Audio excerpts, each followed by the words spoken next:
Oh haleluya. I feel, aku merasakan hadirat-Mu hari ini Tuhan.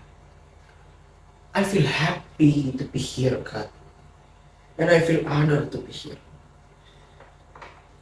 Ya Tuhan, sebenarnya kita akan belajar firman-Mu untuk menjadi seorang pemimpin yang tangguh. Biarlah setiap apa yang akan kami mengerti hari ini itu sesuai dengan firman-Mu. Terima kasih Tuhan, terima kasih. I love you Jesus. Berkati kami supaya kami dapat mengerti apa yang hamba-Mu akan sampaikan. Menjadi seorang pemimpin yang akan berguna bagi apa yang akan kami pimpin ke depan itu. Terima kasih Tuhan, terima kasih. Hanya di dalam nama Tuhan Yesus. Haleluya. Amin. Puji Tuhan, hari ini dengan sukacita dan semangat saya ingin menyapa Anda yang ada di berbagai daerah di Indonesia maupun di luar negeri. Contohnya Taiwan dengan Amerika, Ni Hao yang ada di Taiwan dan China, hello yang ada di Amerika. Saya tahu jarak dan waktu tidak bisa membatasi kita untuk mencari Tuhan dan belajar firman Tuhan bersama-sama. Ya, selamat datang Oktober. Senang sekali saya bisa melewati bulan demi bulan, waktu demi waktu, silih berganti cepat berjalan. Sampai sekarang kita tiba akhirnya memasuki bulan Oktober. Saya yakin perjalanan kita tiap bulan per bulan itu tidak semulus yang kita kira. Banyak sekali tantangan yang kita hadapi. Apalagi tantangan seorang pemimpin, ya bulan per bulan masalah itu selalu ada. Bukan kebetulan sih, hati saya tiba-tiba terdorong untuk mengangkat kisah seorang pemimpin ini. Bukan kisah Alkitab saja ya. Ada 3 tokoh yang akan saya bahas hari ini. Semua tentang kepemimpinan. 3 hari, 3 waktu ke depan, semua berbicara kepemimpinan sebelum kita memasuki minggu kedua yang akan berbicara tentang kisah kitab Wahyu. Seri pengajaran kitab Wahyu. Ini dia pengumumannya, dan ini adalah menu-menu khotbah dari kitab Wahyu yang akan kita bahas kedepannya nanti di minggu kedua. Saya tidak ikut pembahasan kitab Wahyu ini karena saya juga ikut belajar. Saya juga akan menjadi audiens untuk mengerti, untuk mencari tahu kebenaran dan mencari tahu sih kitab Wahyu itu seperti apa dan kenapa ini ditulis. Dan kenapa harus Yohanes yang mendapatkan Wahyu itu, kok nggak yang lain. Nah, nanti semua akan dibahas di seri pengajaran yang akan datang ini. Catat tanggalnya ya. Jangan sampai terlewatkan satu episode pun, karena orang-orang yang menjelaskan juga sudah dibekali oleh Roh Kudus, sehingga dia juga dapat menyampaikan kisah-kisah itu atau cerita-cerita itu atau pengajaran-pengajaran itu dengan sangat baik. Selama 3 waktu ke depan itu dimulai hari ini. Nanti ada doa malam 2 kali, yaitu hari Kamis dan hari Sabtu malam. Jadi Sabtu pagi siangnya itu ada seri pengajaran kitab Wahyu, malamnya doa malam di hari Sabtu. Nah, ini malam minggu nih, ngejar-ngejar ini ya. Malamnya di hari Sabtu jam 7 itu ada melanjutkan seri kepemimpinan yang akan saya bawa ini. Jadi kalau nggak bisa sempat ya sudah, malam minggu dulu lah, besok atau kapan bisa ditonton untuk malam minggu hari Sabtu ya. Nah, menu khotbahnya yaitu ada 3. Saya akan sebutkan satu-satu. Saya akan bahas hari ini yaitu pemimpin itu harus tidak gampang terpengaruh atau dikontrol orang lain. Dikontrol orang lain. Ini yang pertama. Yang kedua itu nanti ada seri dalam bahasa Inggris, subtitlenya bahasa Inggris. Yang ketiga itu dalam bahasa Mandarin, subtitlenya bahasa Mandarin. Kalau preachernya pakai bahasa Indonesia supaya orang lain juga paham apa yang dimaksudkannya. Ya. Terus juga preachernya juga tidak lancar dalam bahasa Mandarin. Ya, hari ini pemimpin itu tidak gampang terpengaruh atau dikontrol orang lain. Maksudnya gimana sih? Pemimpin yang saya maksud di sini adalah pemimpin yang konsisten, pemimpin yang bertanggung jawab dengan omongannya, pemimpin yang tidak bisa diremot orang lain yang tidak berkontribusi dalam kepemimpinanmu, dalam organisasi atau dalam apa yang kamu pegang. Seorang pemimpin yang akan saya bahas di sini adalah seorang pemimpin yang memiliki visi yang jelas dan memiliki prinsip yang kuat dalam konteks Alkitab. Nah, nanti kita akan membahas dan melihat banyak contoh pemimpin yang harus menghadapi tekanan dan pengaruh dari luar. Dalam khotbah ini, kita akan mengeksplorasi bagaimana pemimpin yang sejati harus tetap teguh dan tidak mudah terpengaruh atau dikontrol orang lain. Pentingnya seorang pemimpin itu punya prinsip dan punya visi. Jadi, kalau Anda punya visi dalam kepemimpinanmu, if you have a vision in your organizations, or maybe your leadership point, or leadership, etc., something else like that. Kalau kita punya visi kita jelas, gak akan mudah kita dikontrol orang lain. Tapi kalau kita nggak punya visi atau nggak punya tujuan asal-asal mimpin aja, ya terus jelas, terus terang Anda dikontrol karena Anda punya visi. Sekalipun Anda punya visi, Anda mau dikontrol karena Anda sungkan, wah, itu bahaya. Makanya setiap Anda pimpin sesuatu ini Anda bawa baik-baik ya dalam otaknya ya. Apapun itu, organisasi yang kamu pegang, kamu harus punya visi. Kedepannya kamu mau buat apa? Kedepannya kamu caranya gimana buat majuinnya? Kedepannya kamu harus kontrolin gimana? Kedepannya kamu harus kendalikan gimana organisasi ini? Visi itu harus jelas. Prinsip itu harus jelas. Ya? Jadi tidak bisa salah-salah. Kalau Anda tidak punya visi, orang akan cepat tangkap Anda. Karena dia yang punya visi, Anda yang punya visi. Angkat visimu untuk organisasimu. Organisasi perlu visi. Organisasi harus punya visi. Pemimpinnya juga harus punya visi yang kuat. Terapkan itu dalam organisasimu.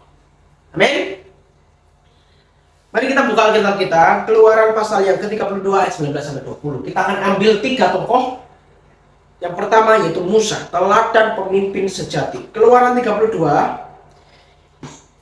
ayat 19 sampai yang ke-20.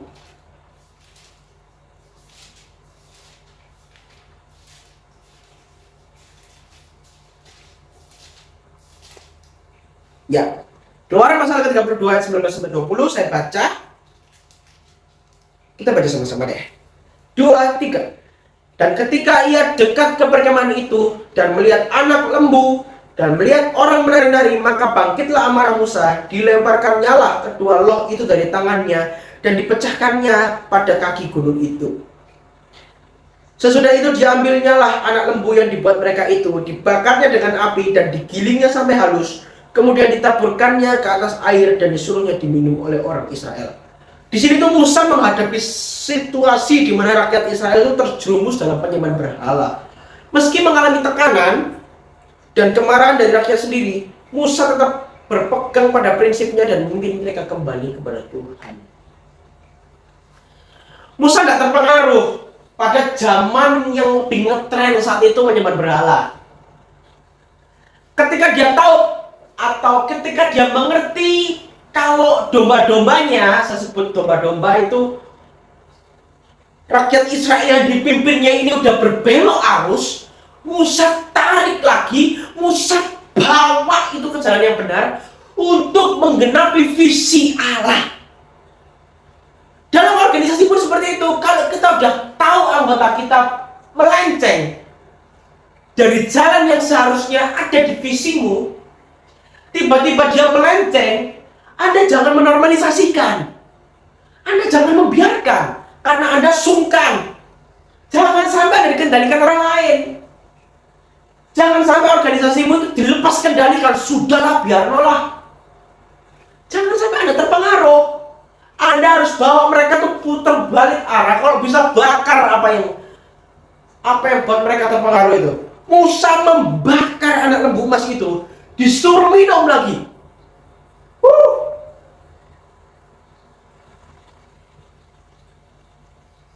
Musa ini ajarkan kita untuk tetap berpegang pada prinsipnya. Prinsip.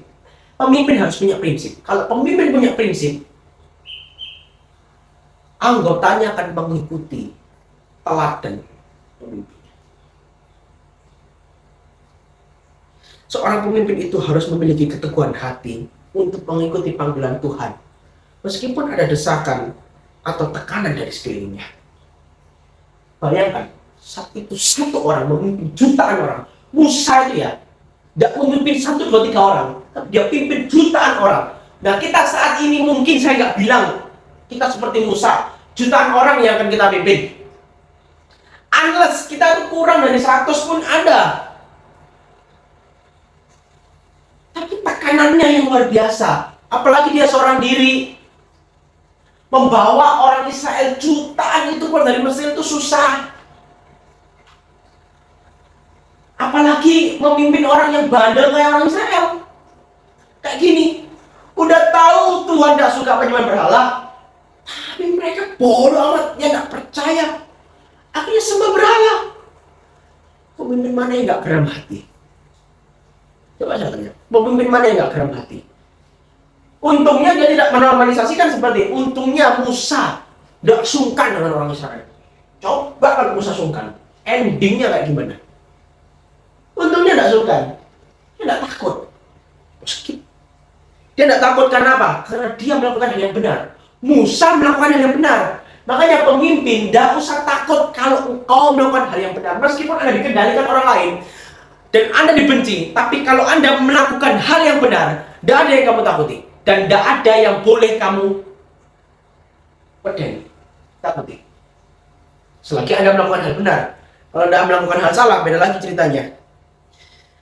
Ketika keputusan harus diambil berdasarkan prinsip Tuhan, pemimpin tidak boleh goyah hanya karena pengaruh dari luar.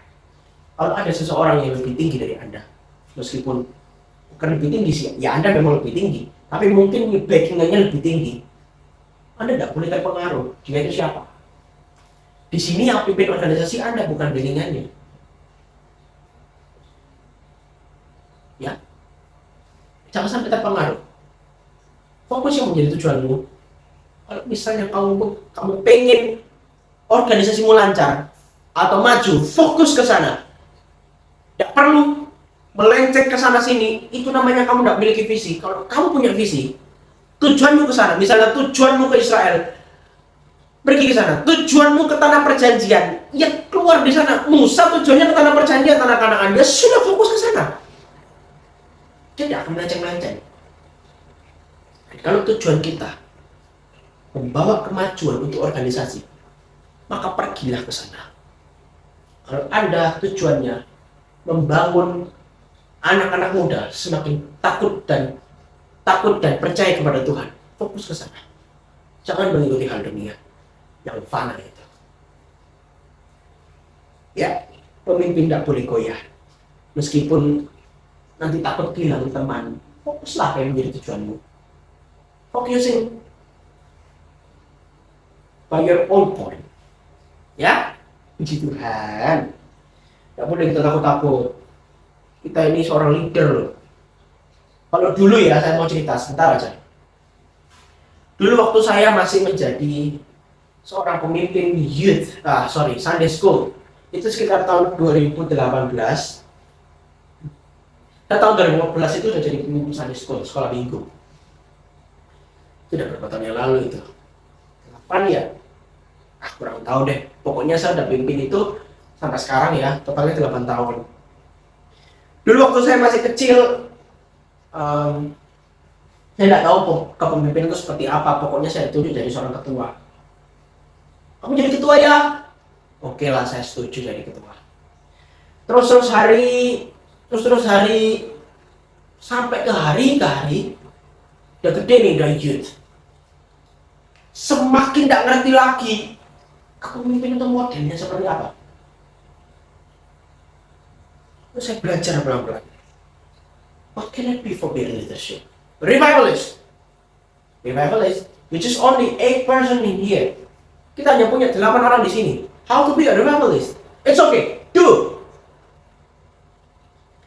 Sampai sekarang, saya tidak pernah berhenti untuk mengobarkan.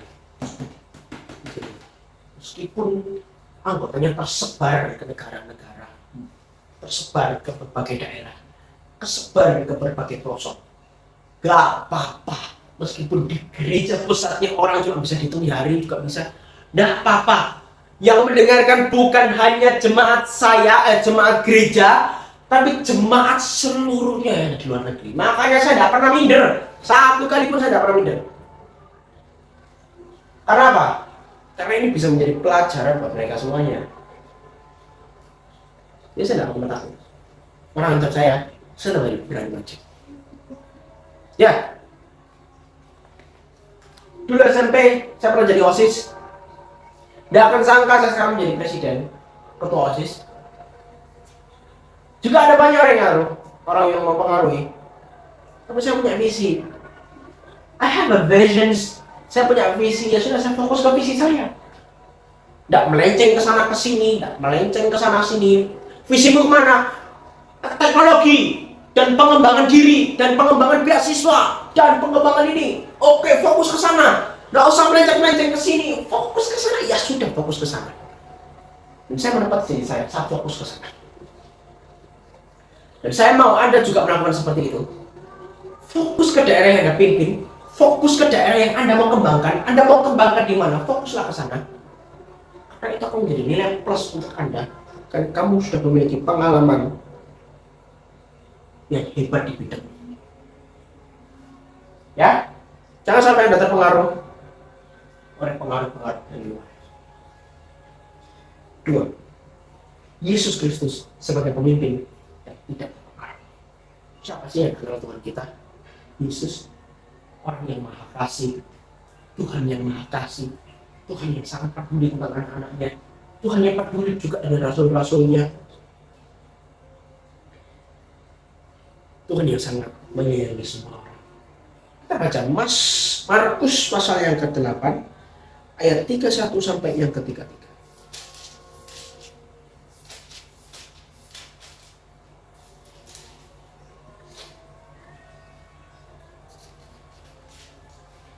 Ayat yang ke-31 sampai ke-33. Kemudian mulailah Yesus mengajarkan kepada mereka bahwa anak manusia harus menanggung banyak penderitaan dan ditolak oleh tua-tua, imam-imam, kepala, dan ahli-ahli Taurat, lalu dibunuh dan bangkit sesudah 3 hari. Hal ini dikatakannya dengan terus terang, tetapi Petrus menarik Yesus ke samping dan menegur dia. Maka berpalinglah Yesus dan sambil memandang murid-muridnya, ia memarahi Petrus, katanya, "Enyahlah iblis, sebab engkau bukan memikirkan apa yang dipikirkan Allah, melainkan apa yang dipikirkan manusia." Ketika Yesus mulai memberitahukan kepada murid-muridnya tentang penderitaan dan kematiannya, Petrus mencoba untuk menghalanginya. Namun Yesus dengan tegas menolak pengaruh Petrus dan tetap pada jalan yang telah ditetapkan oleh Allah. Misalnya, jadi pemimpin itu tidak bisa hoki-hokian. Kalau Anda bilang, "Oh, saya hoki jadi leader ya, saya hoki jadi seorang pemimpin ya." No, you are chosen. Anda terpilih.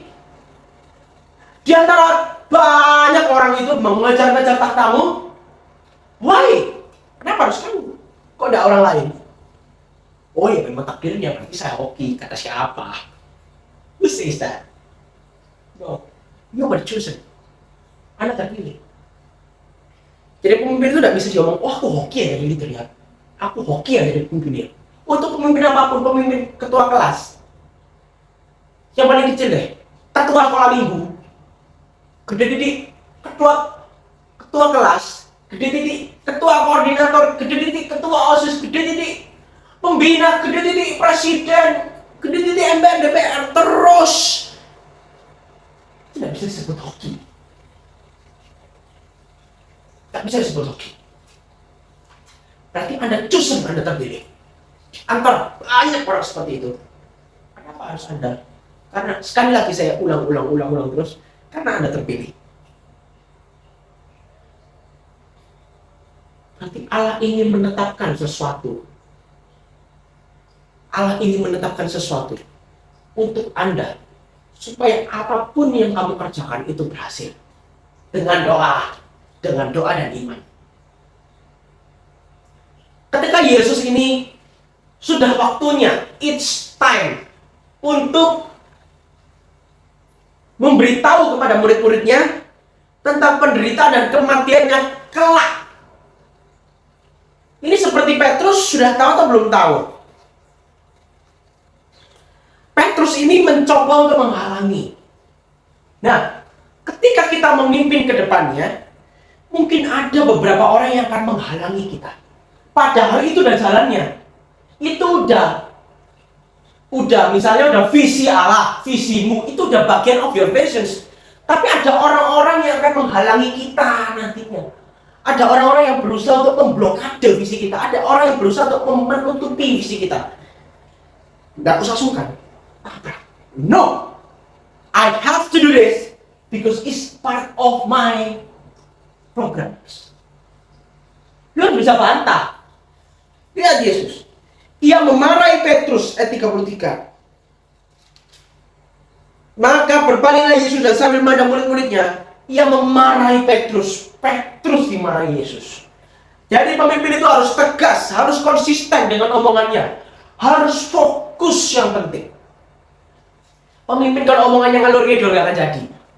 Pemimpin itu tujuannya satu. Omongannya yang dapat dipercaya. Sebagai pemimpin kita harus siap menghadapi tantangan yang mereka mungkin tidak memahami visi atau misi kita. Akan ada banyak orang yang nggak mengerti visi atau misi kita. Visi misi kita itu mereka nggak paham. Dan mereka akan berusaha untuk menghalangi. Itu akan menjadi tantangan yang hebat untuk kita. Kadang ada satu orang sendiri yang menghalangi. Kadang berbagai orang akan menghalangi visi kita. Dan dia akan menghalangi misi kita. Terus terang. Tidak satu dua orang nantinya. Dan Anda harus siap itu. Seorang pemimpin itu pasti ada aja yang menghalangi. Tidak mungkin pemimpin itu lurus terus aja jalannya. Pasti ada yang menghalangi. Percaya dengan saya deh. Tidak ada pemimpin itu jalannya mulus saja, tidak ada. Pemimpin itu banyak struggle-nya, banyak tantangannya, dan banyak temptation-nya, pencobaannya. Misalnya pemimpin gede nih, melihat uang segepok di mejanya, pencobanya itu satu, ambil gak ya, ambil gak ya.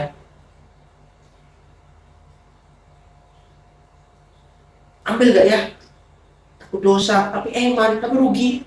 Ambil gak ya, aku dosa, tapi eman, tapi rugi. Kalau ambil aja lah, gak ada yang tahu. Itu temptation atau struggle-nya. Kalau Anda bisa hadapi tantangan, wah, tak karu-karuan. Yang kau pimpin hancur kabeh. You must know your visions. Dan ketika ada orang yang menghalangi Anda untuk melakukan hal baik, Anda harus berani pinjam. Sorry kok pinjam. Anda harus berani mengatakan, ya sebenarnya, don't take part of my program. Kalau dia tidak mengerjakan, ya sudah, do it. Kalau dia bersikukoh, dia sudah do it alone. Do it and do it. Contohnya Yesus, pemimpin harus memiliki keberanian untuk tetap mengikuti kehendak Tuhan meskipun tidak populer atau dimengerti oleh banyak orang. Pemimpin itu tidak perlu haus pengen pengertian orang. Kamu harus ngerti aku. Kamu harus ngerti aku. Kamu harus memahami aku. Perlu kayak itu. Fokus akan menjadi tujuanmu. Fokus in that area. Jadi jangan sampai kita mau dikontrol orang lain lah. Jangan sampai kita dipengaruhi orang lain lah. Jangan sampai orang lain itu menghambat kita lah. Aku sungkan, Bel. Aduh, Yupa lu bilang sungkan. Ya sudah, turunlah dari jabatanmu, kasihkan pada dia. Katanya sungkan.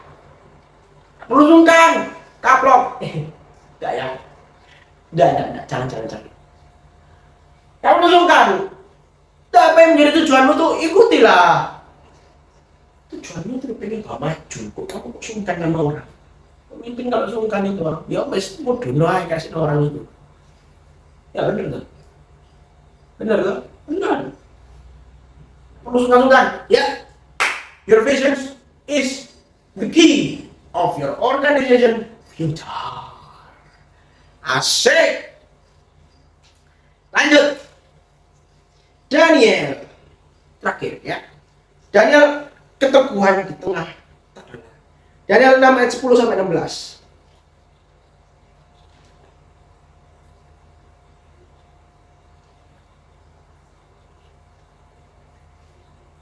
Udah usah buka Alkitab deh. Pokoknya di sini tak jelasin. Daniel itu tetap berdoa kepada Tuhan meskipun ada keputusan raja yang melarangnya. Keputusannya untuk tidak mengikuti perintah yang bertentangan dengan imannya menunjukkan keteguhan dan keberanian yang harus dimiliki oleh seorang pemimpin. Seorang pemimpin harus memiliki prinsip yang teguh dan tidak boleh dikontrol oleh kekuatan politik atau sosial yang ada. Ketika keputusan harus diambil, prinsip dan iman harus menjadi paduan utama. Kembali lagi ke prinsip nih. Anda harus memiliki prinsip dan Anda harus ikut fokus ke tujuanmu. Anda tidak boleh sampai dikendalikan orang lain karena orang lain itu lebih berpengaruh daripada Anda. Jangan dibiarkan itu terjadi. Nggak karu-karuan nanti hasilnya. Kalau Anda tetap berada di visi Allah dan visinya, operasi teguh dan prinsip ke sana, maju ke sana dan tidak akan pernah berubah. Saya yakin dan percaya apapun yang aku kerjakan dengan doa dan iman dan percaya kepada Kristus, semuanya terjadi. Satu hal yang ingin saya katakan, kenapa kok saya kembali lagi ke Tuhan? Karena saya percaya, ketika saya berdoa dengan iman, karena doa orang benar, bila dengan yakin didoakan, itu besar kuasanya. Anda harus bisa berdoa untuk organisasi Anda. Nanti di hari terakhir, saya akan jelaskan, mendoakan apa yang dipimpinnya. Itu kembali lagi ke kasus doa. Ketika kita akan berdoa sama-sama, untuk pemimpin, untuk organisasi yang kita pimpin di hari yang terakhir. Ya. Oke, Anda harus bisa tangkap ini dengan baik-baik. Karena saya berkata ini sesuai isi hati saya paling dalam dan dengan apa yang saya kerjakan hari ini. Pemimpin yang baik adalah mereka yang memiliki integritas dan tidak mudah terpengaruh oleh orang lain.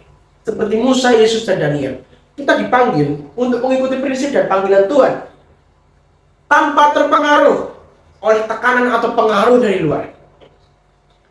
Ayo kita berdoa agar Tuhan itu memberikan kita kekuatan dan keberanian untuk menjadi pemimpin yang teguh dan setia kepada Tuhan. Ya, mari kita menjadi pemimpin-pemimpin yang membangun setiap anak untuk kembali ke jalan yang benar, untuk memajukan organisasimu, untuk memajukan apa yang kau pimpin, untuk memajukan setiap orang yang SDM-nya masih rendah. Andalah kuncinya. You are the leader, you are the key, you are the key master. Ya, mari kita berdoa. Tuhan, aku bersyukur kepadamu karena hari ini kau telah menjadikanku sebagaimana adanya. Ya Tuhan, ketika kami memimpin suatu organisasi, ketika kami memimpin apapun itu, tuntunlah aku, berikan aku Roh Kudus-Mu, supaya aku selalu berjalan di dalam tangan kasih-Mu Tuhan. Oh ya Tuhan, terima kasih Tuhan. Aku tahu Engkau tidak akan biarkan kami jatuh sampai tergeletak. Kami tahu tangan siapa yang akan memberikan kita kekuatan, tangan siapa yang akan menolong kita saat kita dalam kesesakan, dan tangan siapa yang akan memberikan kita jalan yang tegak, pedang. Terima kasih Tuhan, aku mau menyembah-Mu. Mari kita sembah Tuhan sama-sama.